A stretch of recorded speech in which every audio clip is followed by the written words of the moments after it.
और ये मेरी फेवरेट लाइन है कि वो कौन सा आपदा है जो हो नहीं सकता, तेरा जी न चाहे तो क्या हो नहीं सकता। वो कौन सा आपदा है जो हो नहीं सकता, तेरा जी न चाहे तो क्या हो नहीं सकता।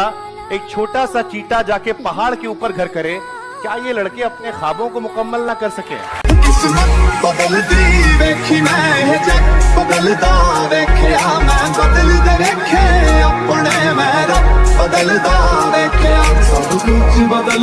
हर विद्यालय में यूथ क्लब का गठन किया गया। ये 20 सदस्यीय क्लब है ना।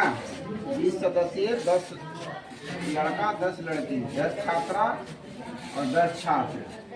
यूथ क्लब का गठन इसलिए किया गया कि तुम लोग का जो उम्र है इसको किशोरावस्था कहते हैं, एडोलसेंस से।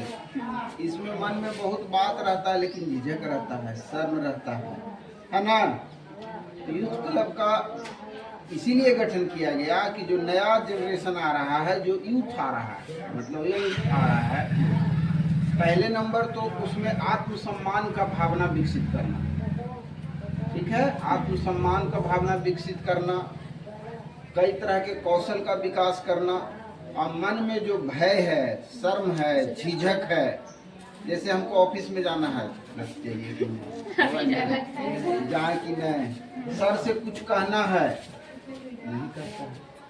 तो इस तरह का जो भावना है, जो तुम्हारे अंदर जो कुंठा है उसको खत्म करना है।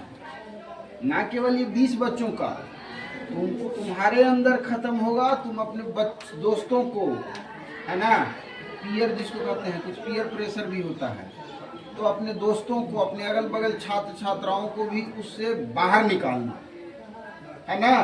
एक जो स्वस्थ आदमी है उसका स्वस्थ आदमी की परिभाषा क्या होता है? स्वास्थ्य की परिभाषा सामाजिक, मानसिक और सामाजिक, मानसिक, बौद्धिक और जो शारीरिक है, सभी तरह से स्वस्थ होना।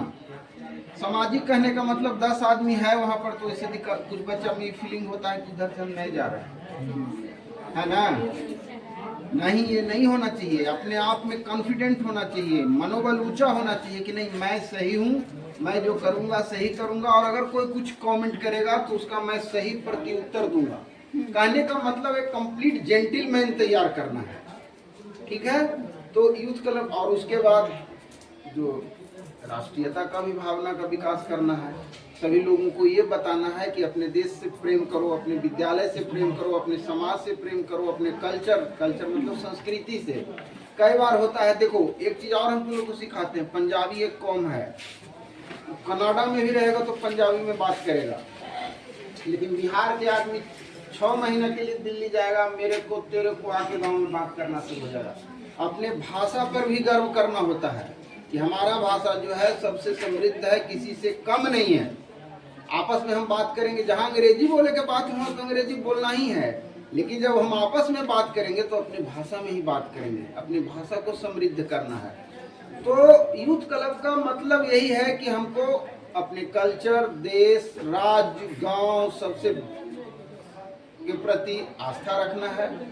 मन में जो शंका है, भय है, शर्म है, उसको खत्म करना है, और एक कंप्लीट जेंटलमैन तैयार करना है। खाली पढ़ाई से ही नहीं होता कंप्लीट जेंटलमैन। एक कंप्लीट पर्सनालिटी डेवलप तभी होता है कि जब उसमें सभी गुणों का विकास हो, कहीं बोलना हो, कहीं कुछ कहना हो, तो उसमें सब तरह का गुण हो। तो यूथ क्लब में तुम लोग जुड़े हो, जोर शोर से इनके नेतृत्व में ये लोग सब मिलकर तुम लोग को मदद करेंगे, और अपने भी डेवलप करो, अपना व्यक्तित्व का विकास करो। व्यक्तित्व का विकास इस तरह से करो, कहीं जाओ तो तुमको लोग क्या कहते हैं, समझे, या तुमको समझ कि कोई आया है ना। कहीं ऐसा नहीं है कि उदंड जैसा बोलना है, बोलना है सही ढंग से, शुद्ध भाषा बोलना है। अपने से छोटे को भी इज्जत करना है और बड़े को भी इज्जत करना है। छोटे को इज्जत करोगे तभी तुमको इज्जत देगा। तो ये सब चीज़ को डेवलप करना है। सब लोग हैं, उनको सब बता देंगे। बहुत बहुत धन्यवाद।